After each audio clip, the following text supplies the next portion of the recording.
Okay, before I proceed to my discussion, allow me to lead a prayer. So, we pray for open hearts and minds to receive our plans and purposes. May we be sensitive to your leading and obedient to your will. We pray that you would open our eyes to see your hand and work in every aspect of this meeting. May your spirit guide us in making wise decisions and lead us toward the best outcomes. Amen. So, I'm Angel Ann Mamalias Orio, the first reporter, and I will be discussing the input hypothesis. Next page.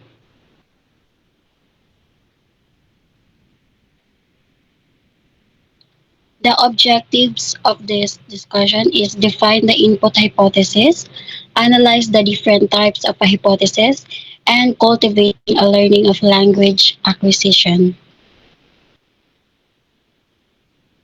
The input hypothesis and second language acquisition theory.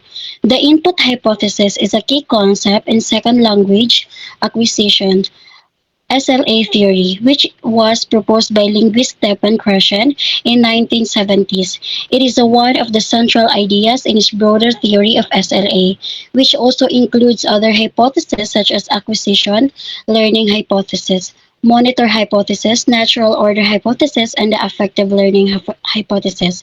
The input hypothesis plays a critical role in understanding how people learn languages, particularly focusing on the type of input necessary for language acquisition. So, Krashen is nag-emphasize siya na ang most effective language acquisition is nag-occur na siya when ang mga learners or ang children is naga-expose na siya in language in a natural, which is the environment is having an peers and full of spoken, which is communicative context. So this mirrors kung paano ang children maka-acquire of first language through the exposure to spoken and written language in everyday situations rather than through explicit grammar instruction. So Krashen theory is uh, they have a comprehensible input, which is mao ni siya ang core idea ni Krashen na ang language is mao ni siya ang most acquire sa mga learners, which is effective ni siya when they are exposed to comprehensible input. This means na ang language na ilahang madunggan in every day sa ilahang mga environment na which is pwede sa school, pwede sa balay, and everywhere. So, should be understandable, but slightly more advanced than their current level, like I+1. So ang idea sa mga learners will naturally progress to the next level of language proficiency as they encounter the slightly challenging input. So next page. This is the five hypotheses. Number one is the acquisition learning hypothesis. There are two independent ways of developing ability in second languages. Acquisition is a subconscious process, identical in all important ways to process children utilize in acquiring their first language, while learning is a conscious process that results in knowing about language. So, the acquisition learning hypothesis is mao ni siya ang central part ni Stephen Krashen monitor model, which is well known na kaayo siya na theory in second language or SLA. Kay mao ni nga hypothesis makes distinction between two distinct process in language development, which is acquisition and learning.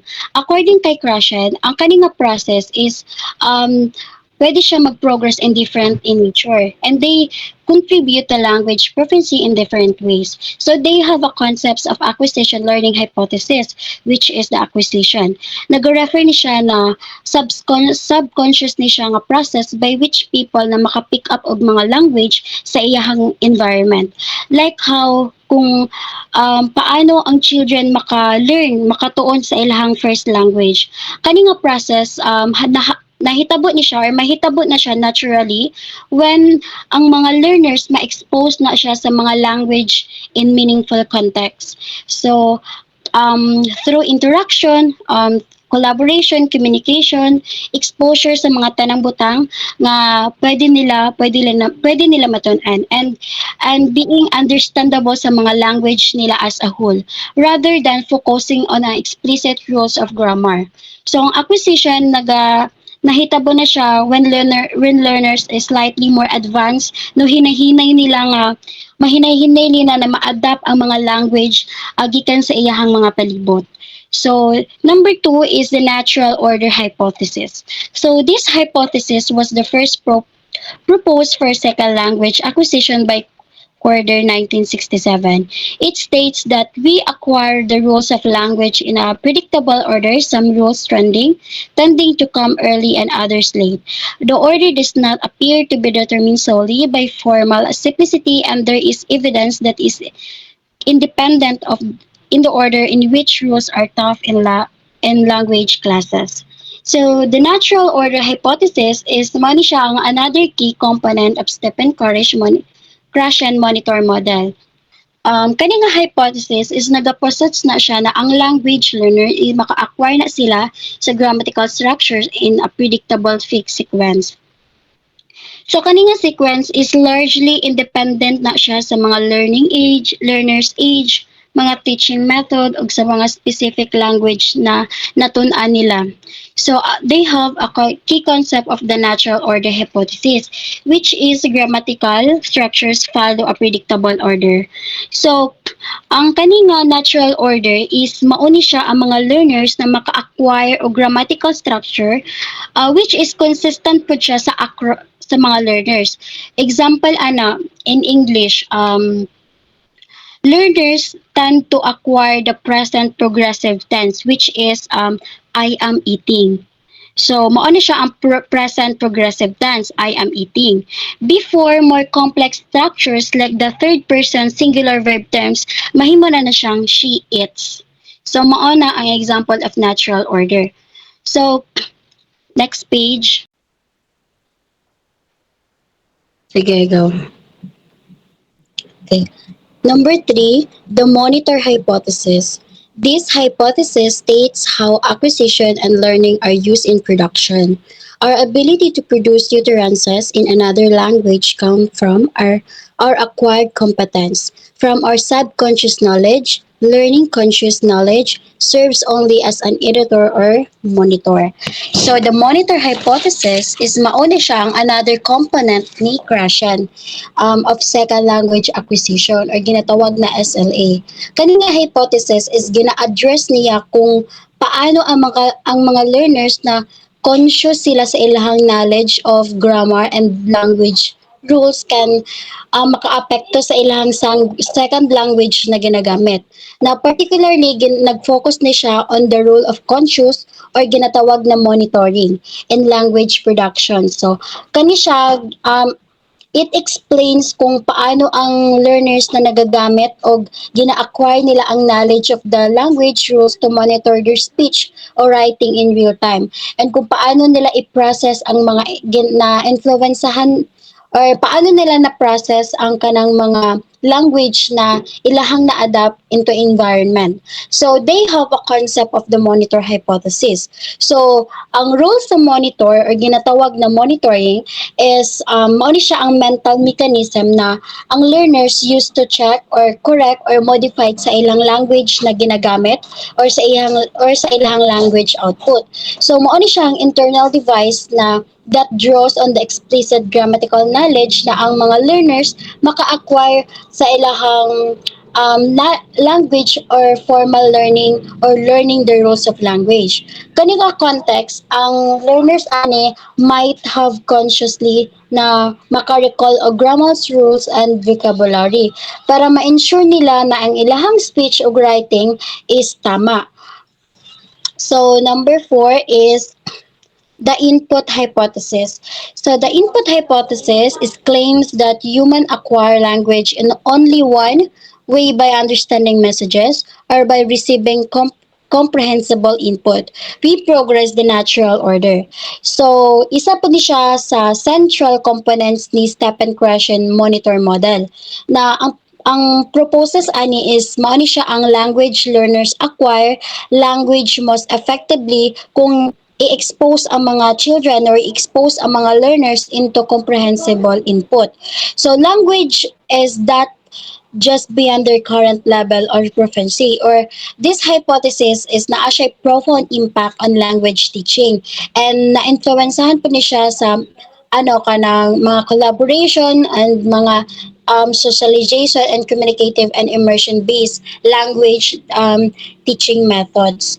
So they have a key concept of input hypothesis, which is according kay input hypothesis, ang key language acquisition is exposure ni siya sa comprehensible input, which is nag-refer ni siya sa ang mga language is understandable na siya para sa mga learners but slightly beyond their current level of proficiency.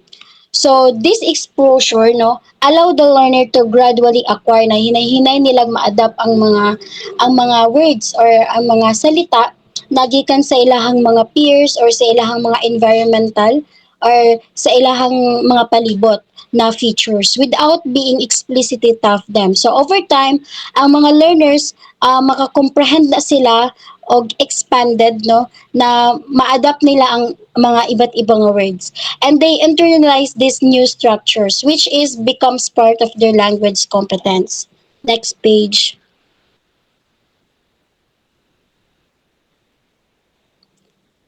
The effective The effective filter hypothesis. So, comprehensible input is necessary for acquisition, but it is not sufficient. The acquirer needs to be open to the input. The affective filter is a mental block that prevents acquirers from fully utilizing the comprehensible input they receive for language acquisition. When it is up, the acquirer may understand what he hears and read, but input will not reach the LAD. So the affective filter hypothesis is mao ni siya ang importante nga theory sa second language acquisition na gina-introduce ni Stephen Krashen sa iyang broader monitor model of language acquisition. Kaning hypothesis na suggest diri nga ang mga learners have emotional and psychological factors na significantly influence the success of language learner. So specifically, ang mga learners diri it possess the emotional states na makaapekto sa ilahang language or with kung maka-acquire sila og second language makaapekto sa ilaha ang kaning emotional states. And ang naa sila ginatawag na a high affective filter, which is ang high affective filter is due to anxiety, kulang sa motivation or naa sila yung mga kahadlok na makaapekto sa barriers sa ilang language acquisition. While ang low affective filter or ginatawag na low is due to motivation na ay motivation ng isa ka learner ug naa sila confidence na mapagawas ug naa sila mga positive learning environment na maka-facilitate sila og dali ra na maka-adapt sila og new languages og mao ni ang maka-affect sa ilaha og language learning o maka-epekto sa ilaha effective jud sa ilaha ang language learning. So next page. Language acquisition device or LAD, not all the input the acquirer hears is proceed for acquisition, and LAD itself generates possible language acquisition device. Rules according to innate procedures, operating principles, Sloven 1973, C. Krashen 1983 for one possible schema. Chomsky 1975 suggests that there is similar uniformity and language faculty and that the language acquisition device operates in fundamentally the same way in everyone. So, ang language acquisition device with the acronym LAD is mao ni siya ang hypothetical concept na gina-introduce ni linguist Noam Chomsky in the 1960 as part of his theory na universal grammar. So kani nga LAD is ang propose ani is to be in innate mental mechanism or structure in a human brain na ang mga tao maka-able og acquire og language naturally and rapidly during sa ilahang early childhood. Si Chomsky theory of the LAD is nagasuggest na siya na ang human or ang mga tao na biologically pre-programmed to learn language, and this innate ability is central to process of language acquisition. So they have a key concept of language acquisition device. So they have an innate ability for language learning, which is according to Chomsky, humans are born na sila mga inherent capacity for language, which is gina-allow ni sa ilaha na maka-acquire og language na ma-expose sila sa during critical development periods, which is typically mahitabo jud ni siya in early childhood. Kani nga idea is contrast na siya with the behaviors perspective. Kay tungod ginaklaim diri na ang language learning was purely result of environmental stimuli and reinforcement. Si Chomsky nag-argue na siya na ang children do not explicit teaching to learn language. Instead, naasalay internal and biological mechanism na ginatawag na LAD na makaguide sa ilaha through the process. Thank you. That's it. Okay na. Hello everyone, my name is Arlene Cajera and my part is to discuss to you the fundamental principle in second language. So the learner or the acquirer has no reason for acquiring language he does not choose to learn or acquire under the normal conditions, any more than he chooses or can fail to organize a visual space in a certain way. For that matter, any more than a certain cells in the embryo choose or can fail to become an arm or the visual centers of the brain under appropriate environmental condition. In other words, comprehensible input is the essential ingredient for the second language acquisition, or other factors thought to encourage or cause second language acquisition work only when they contribute to comprehensible input and or allow effective filter. This perspective is rooted in the idea that humans have an innate biological predisposition for language. The brain is wired for language learning, which means that, like other developmental processes, language acquisition happens organically when a learner is exposed to a language. The principle emphasizes that learning in a second language is not merely a conscious choice or effort, but rather a natural process that unfolds under the right conditions. Much like other biological developments, this perspective encourages understanding language acquisition as an intrinsic capacity that flourishes in supportive environment.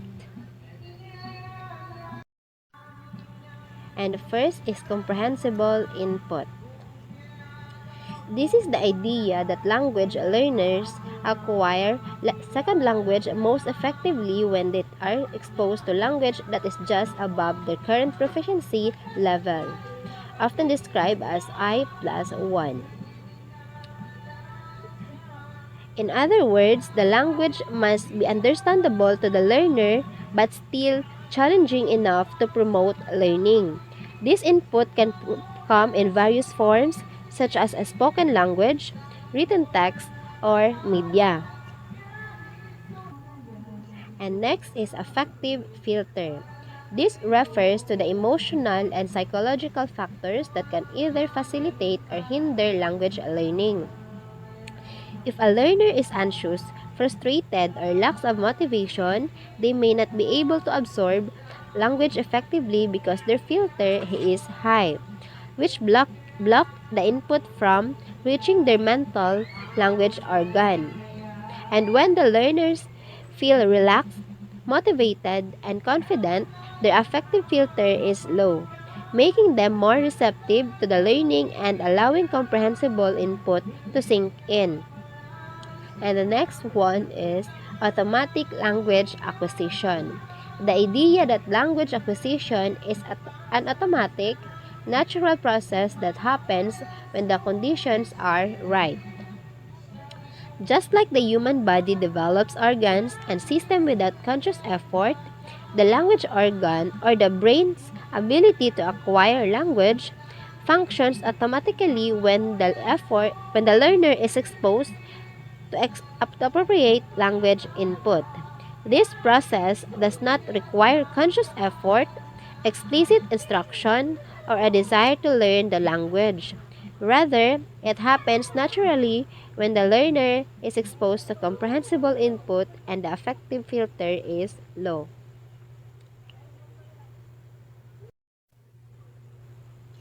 So, Noam Chomsky emphasizes the natural and automatic nature of language acquisition.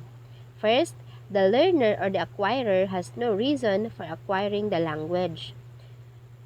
Chomsky is pointing out that language acquisition is not a conscious, intentional choices made by the learner.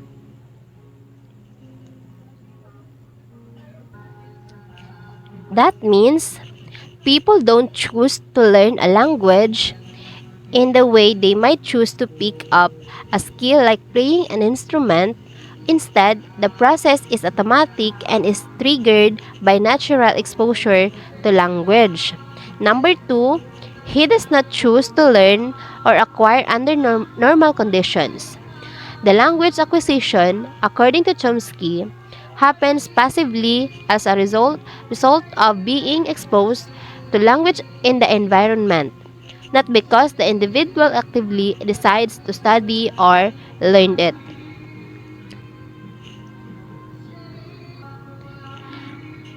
Because it is an inherent ability, something that happens because of the conditions in the environment rather than by conscious decisions. Number 3, any more than he chooses or can fail to organize visual space in a certain way. Chomsky draws a parallel to the way our brain automatically processes visual information. Means we don't actively choose to see things in a certain way. Our brain organizes visual space automatically. Similarly, language acquisition happens automatically without the learner consciously deciding to organize the language in their mind. And number 4, any more than a certain cells in the embryo choose or can fail to become an arm or the visual centers of the brain under appropriate environmental conditions. Chomsky goes even further by comparing language acquisition to biological development. Just as certain cells in the embryo automatically differentiate into specific parts of the body, such as arms or the visual centers of the brain. Language acquisition is an inherent part of human development that happens automatically when the right environmental conditions are present. The process is not something that learner controls or chooses to do. It is a natural outcome of exposure to language. We also have evidence supporting the input hypothesis. The input hypothesis proposed by Krashen suggests that language acquisition occurs most effectively when learners are exposed to comprehensible input that is slightly above their current level.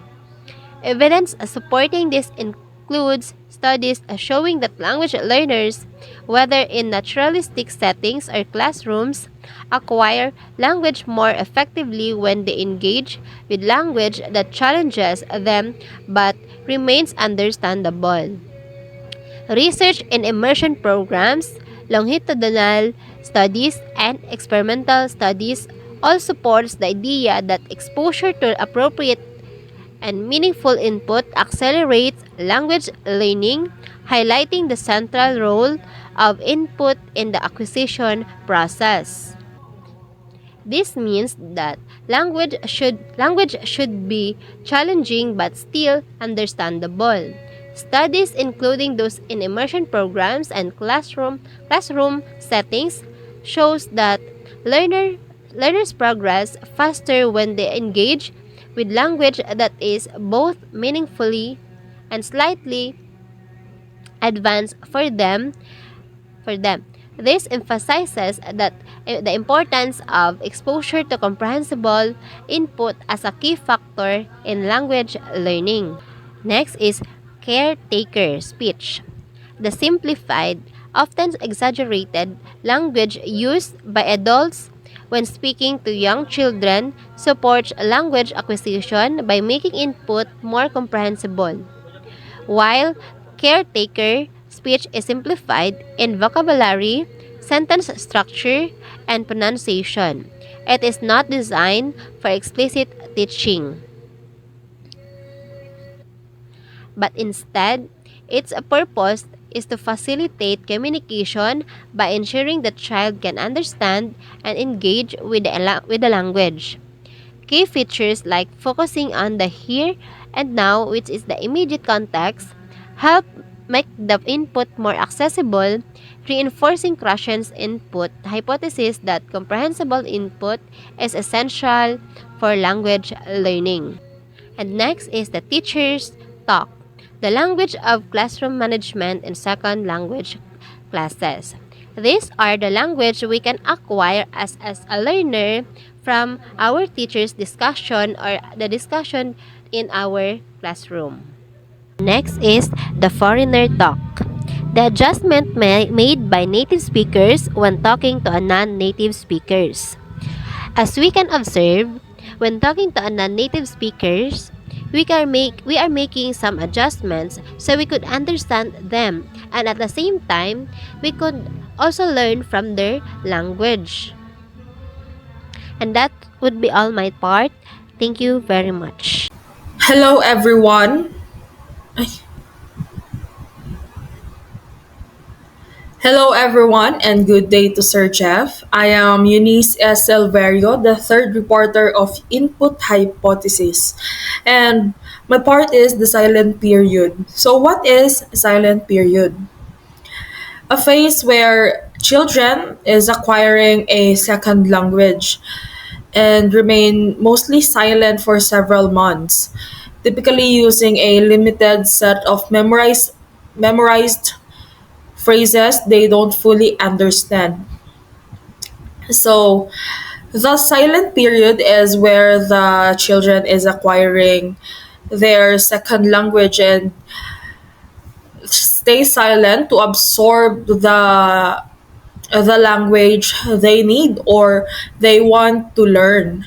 So the silent period is a normal part of a second language learning, and it's not a sign of a problem. And during this time, children build their language skills by listening to comprehensible input, which is the language they can understand. So the silent period is very normal to a children that is acquiring their second language. And it's not a sign of abnormality towards the child. And during this time is they are building or yes they are building their language skills by listening to a language that they can understand. So the next slide shows the characteristics of silent period. So the first one is length, and length is referring to a silent periods that often last up to 6 months.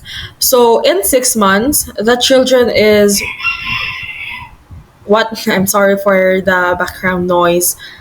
So for the length, the silent period often last up to 6 months. So in this 6 months is the children is building their knowledge about the language through observation, through listening, through exposure to the surroundings and the people in their environment. So the second one is the role of listening. Here is the crucial part of or the importance of listening. I'm sorry. Children children's early speech reflects the knowledge gained during their silent period. So here is where we can notice the knowledge they gain during their silent period, if they acquired a new phrases from that certain language, if they acquire a certain word, or they can they can fully speak a certain word without stuttering. And the third one is difference for adults. Adults rarely get these silent phases in language classes because they are expecting to speak it right away, and this often leading to stress and reliance on on their first language. So that is the difference of adults versus the children, because the children gets the silent period for like 6 months because they are acquiring and developing the new language, and then the adults is they are expected to speak it right away.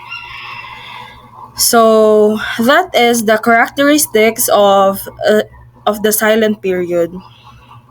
Next slide. Next slide shows the case studies and examples of silent periods. So the first one is Richard Rodriguez. He is a Spanish speaking child, and he remained silent in his English only classroom for 6 months. Why? Because he is acquiring a new language that is new for him. And the teachers ask his parents to speak English at home instead of developing a or acquiring a new language. This reduced the family communication. So, and Rodriguez is likely developed his English from school input, tutoring, and interactions with English speaking peers, not the language switch at home. So, as what we can witness here, or what we can read here, is the forcing of language switching is not effective because his home is the only comfort place that where he can speak a Spanish, because his family is Spanish speaking. Okay, so the language switching is not very effective for him. Instead, he developed his English from school input, tutoring, and interaction. So here we can witness that he he acquired his second language by observing, by listening, by interaction with his peers, and absorbing the language for like 6 months. And then the next slide shows the second case or example. So here is the second second example of silent period. So, Richard Boydell, a child born with cerebral palsy who could not speak or use his hands but developed strong English skills by listening, reading, and watching educational programs. At the age of 30, with a foot controlled typewriter, he produced advanced, elegantly phrases writing without prior speaking practice. His competence was built over years through listening and reading during his silent period. So, in this second example or case study is It is possible that for a person who born or a child born with cerebral palsy, as he grows up, he develop a strong English skills by listening, reading, and watching educational programs. It is possible for a person to develop a English skills without interaction or experiences with his peers around him. Instead, he developed it by listening, reading, and watching the educational programs. And then, and then, in his case, with a foot control typewriter, he produced advanced, elegantly phrased writing without prior speaking practice. So he can deliver his message by writing without prior speaking because he developed his English skills with or by listening, reading, and watching educational programs. So that's the two case studies or examples with with pointing out the silent period of a child or a person. So lastly, the last slide is the insights from the silent period. Number one is listening before speaking. The silent period is a crucial stage where learners absorbs language before actively producing it. So it is very important to listen before speaking because the silent period is a crucial stage where the learners absorbs the language they acquired from his or her environment. And before actively producing it, the learners need to just listen and listen and listen and absorb and before actively producing it. So the second one is excuse me. The second one is challenges in traditional teaching. Insisting on immediate speaking often causes stress and reliance on first language rules.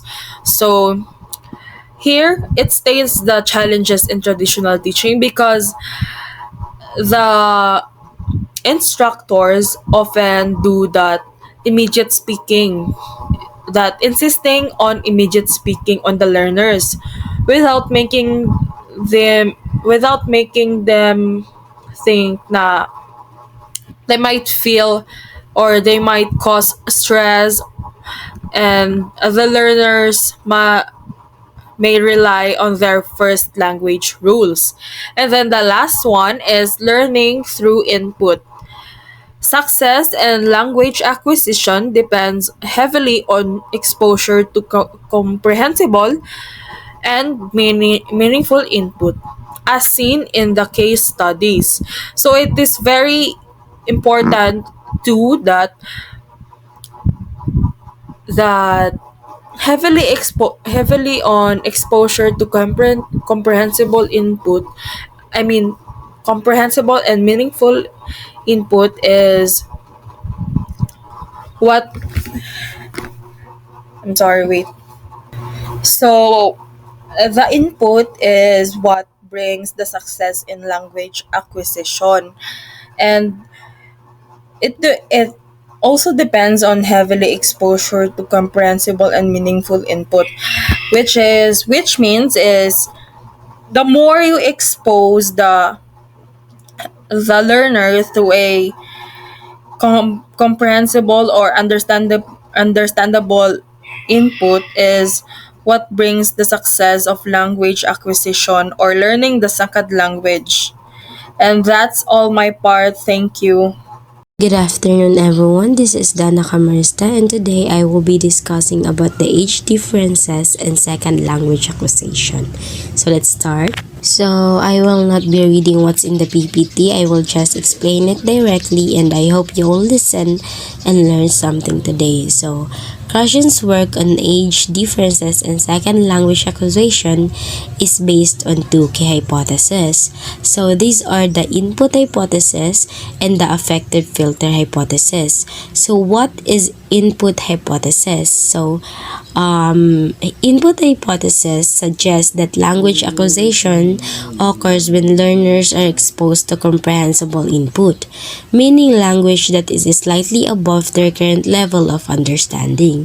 This input allows learners to gradually expand their language knowledge. And the affective filter hypothesis emphasizes the role of emotional factors in language learning.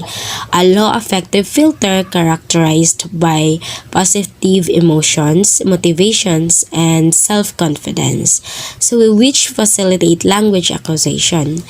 And a high affective filter, on the other hand, can hinder learning. So Krashen's theory suggests that in children, it is better long-term language ability but slower initial learning. And in adults, faster initial learning but lower ultimate attainment. And in older children, it is faster progress than younger children. So it's important to note that these are general trends and individual differences can vary. Factors such as motivation, exposure to the language, and quality of instruction also play significant roles in language acquisition. So let's know the reasons for these differences. So we have here the comprehensible input, which older learners benefit from life experience and can produce language faster. Second one is conversational management, which adults are better at managing conversations and seeking clarification. And lastly, the affective filter, which children's lower self-consciousness and openness to mistakes facilitate learning. So while adults may have cognitive advantages, children's lower affective filter often leads to higher long-term language proficiency. So Krashen argues that adults like children acquire language through comprehensible input, while puberty might increase self-consciousness. Individuals with ample language exposure and a low affective filter can still achieve high language proficiency. So that's all for my part. Thank you for listening. I hope you all learned something today. God bless. Okay,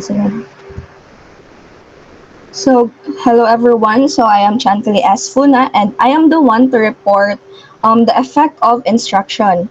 So the meaning of this is refers to the measurable influence that teaching methods, strategies, or interventions have on learners' knowledge, skills, attitudes, and behavior. So it focuses on the three main elements, which are learning outcomes. So I will explain the meaning of this. So the learning outcomes, this refers to what students achieve as a result of instruction.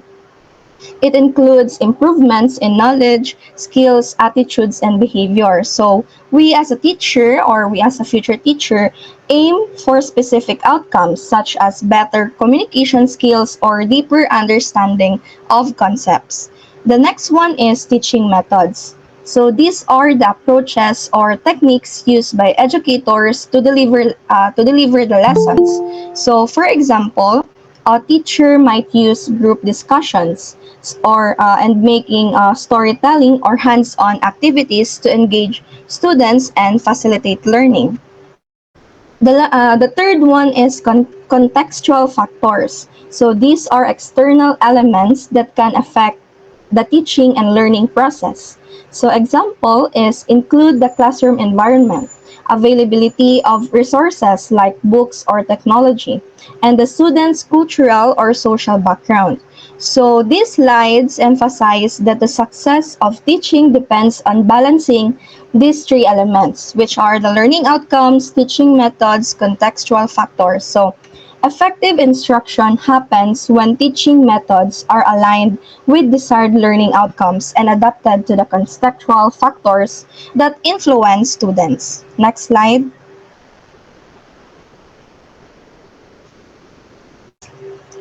when formal instruction is most helpful. So it highlights when structured teaching is beneficial and when it might be less effective. So it divides the discussion into groups. First one is ideal for beginners. Classes simplify language to make it easier for students to understand and learn.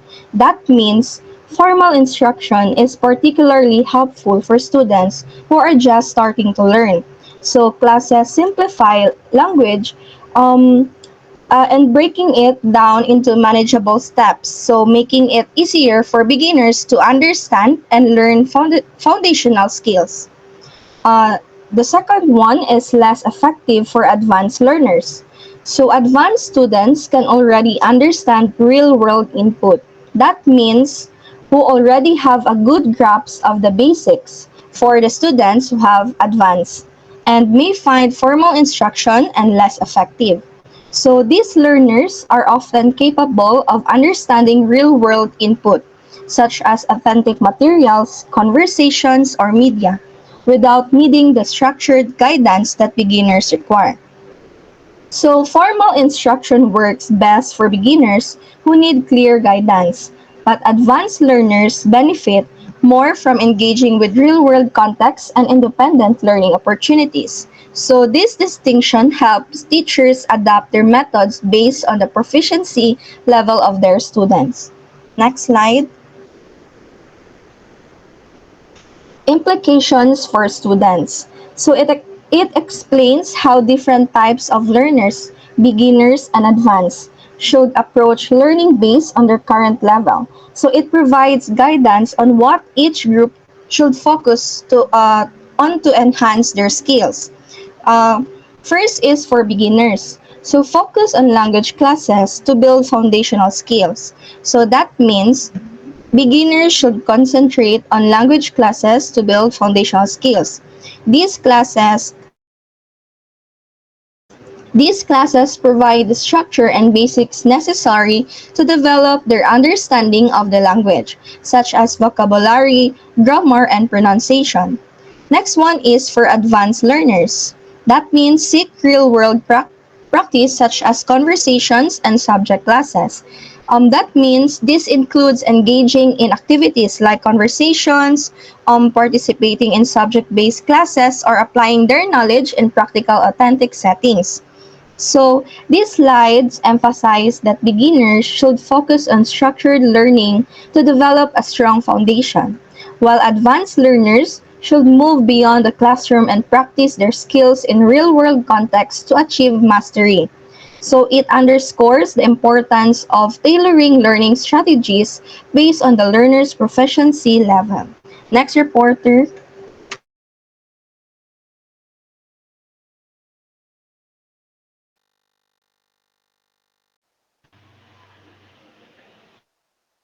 So before we proceed to another topic, I would like to introduce myself. My name is Gebela and I will discuss the effect of exposure.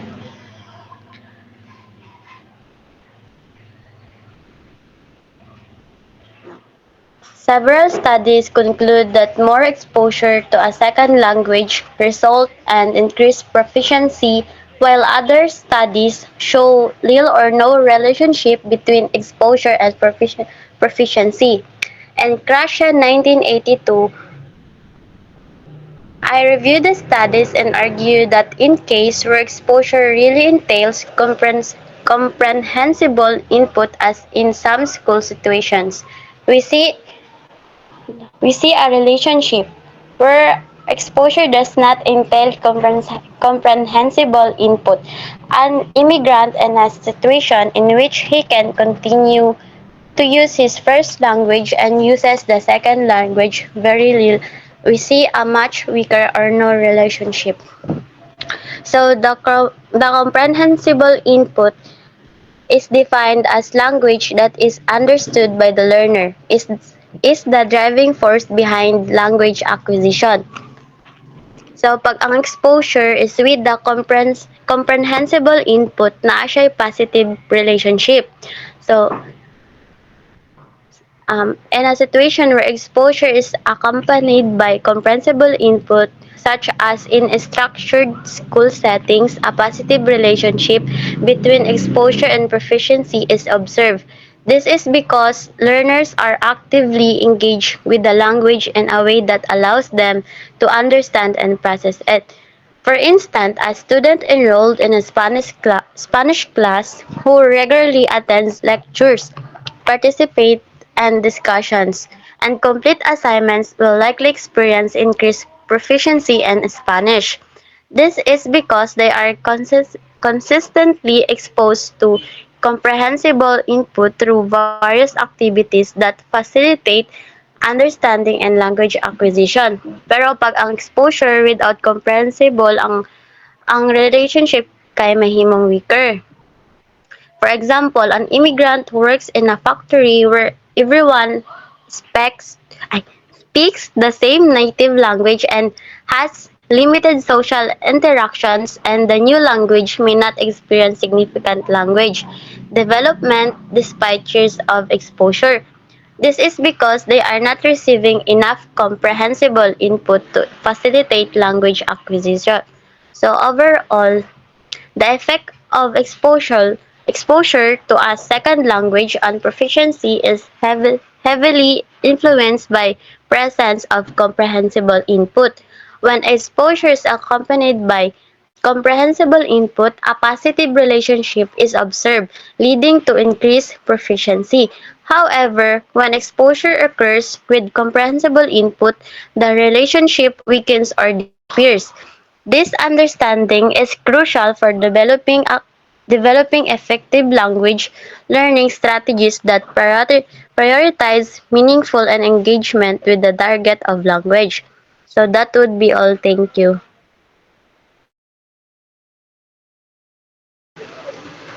So, hello everyone. I am Ira May R. Uday, and I will be discussing the lack of access to comprehensible input. So, what is comprehensible input? Comprehensible input is the language that a learner can understand even if it contains some new vocabulary or structures that they haven't fully mastered yet. When there is a lack of access to comprehensible input, learners are exposed to language that is either too difficult or too simple, making it hard for them to progress. If the input is too complex or advanced, it may overwhelm the learner, leading to frustration or lack of understanding. On the other hand, if the input is too easy, it doesn't provide the necessary challenge for the learner to improve or expand their language skills. For example, for this is this. The Long in 1983 has Long has reviewed the research on cases in which comprehensible input was not available to acquirers. In these cases, acquisition was severely delayed, as the input hypothesis would predict. Hearing children of deaf parents with little exposure to comprehensible input, only adult to adult speech on the television, shows severe delay but typically catch up with other children when comprehensible input is made available to them. Cases of hearing children of deaf parents who had more interactions with hearing adults do not show this kind of delay. So, hearing children of deaf parents with little exposure to comprehensible input, only adult to adult speech television shows severe delay but they typically catch up with other children when comprehensible input is made available to them. So, deaf parents, for them to be able to understand the language, their children use the sign language for their deaf parents to explain what the television talks about, because only their children are exposed to comprehensible input. That's why their children uses the sign language, because in that way their deaf parents can fully understand what the television message talks about. So, cases of hearing children of their parents who had more interactions with hearing adults do not show this kind of delay.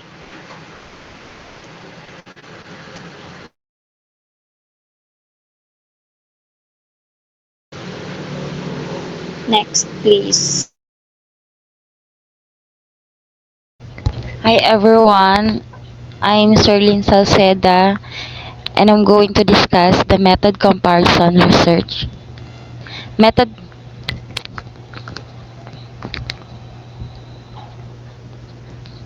method wait lang guys.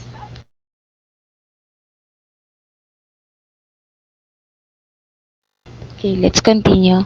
Method comparison research is a crucial approach in various fields, particularly in healthcare and scientific research, where the goal is to determine if a new measurement method can reliably replace an existing established method. This type of research involves comparing the results obtained from two different methods that are intended to measure the same variable. The primary objective of method comparison research is to assess the agreement between two methods.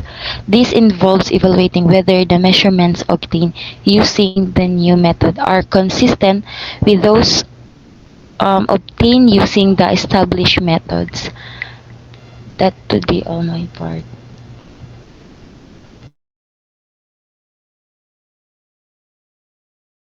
Next reporter. So, hello everyone. My name is Christine May Salimama, and tonight I'll be going to report the immersion and shelter language teaching. So, next slide. So, immersion language programs provide additional evidence for the hypothesis and also, as have been described in many places. Sees E.G. Swain and Lapkin 1982 for a recent interview. Are public school programs in which majority language students study in a minority language, e.g. French in Canada, Spanish in the United States. So this immersion and shelter language teaching is talk all about the students study in a minority language and other programs.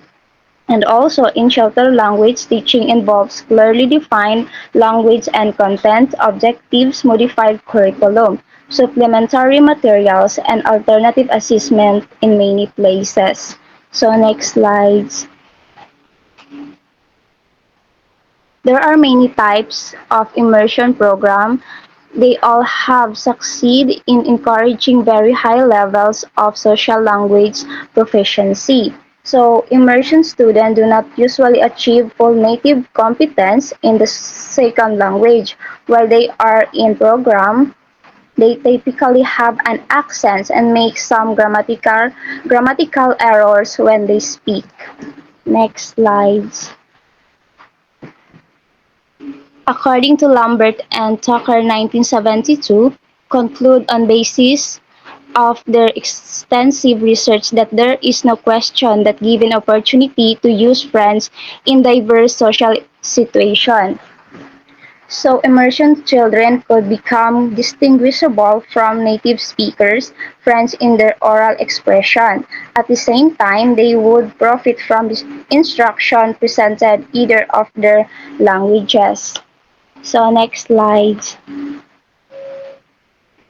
What immersion has taught us is that comprehensible subject matter teaching is language teaching. The subject matter class is a language class if it is made comprehensible. So in fact, the subject matter class may even be better than the language class for language acquisition. In language classes, it is the subject matter. Moreover, since students are tested on the subject matter, not a language, a constant focus on the message and not the form is assured. So that's all. Thank you. So, good day everyone. I am Nathaniel Odilao and I'll be the presenter for the success of bilingual programs. So, the input hypothesis also provides an explanation for the success of certain bilingual education programs and for the failure of others. So, bilingual programs that succeed in teaching English as a second language provide solid subject matter, excuse me, provide solid subject matter teaching in the first language, together with comprehensible input in English. Solid subject matter teaching in the first language provides the child with cognitive academic language proficiency, or CALP, the ability to utilize language to learn and discuss abstract ideas. So, as it says here, English is a second language provided with solid subject matter teaching in the first language. It'll be successful if the learner uses English as a second language and supported with the expertise in using his or her mother tongue. So, while doing that, the solid subject matter teaching in the first language provides the child with CALP, or cognitive academic language proficiency, and it means the ability to utilize, to learn, and discuss abstract ideas, as Common says in 1979. So next up is the ineffective bilingual programs use the first language in such a way as to block comprehensible input. So this occurs, or this happens usually when the technique is used, such as the concurrent translation, in which a message is conveyed to the students in one language, or the English, and then the teacher translated into the other, or his mother tongue. So when this is done, there is no need to negotiate meaning. So the child does not have to listen to the first language conveyed by the teacher, because the teacher will already translate its meaning, or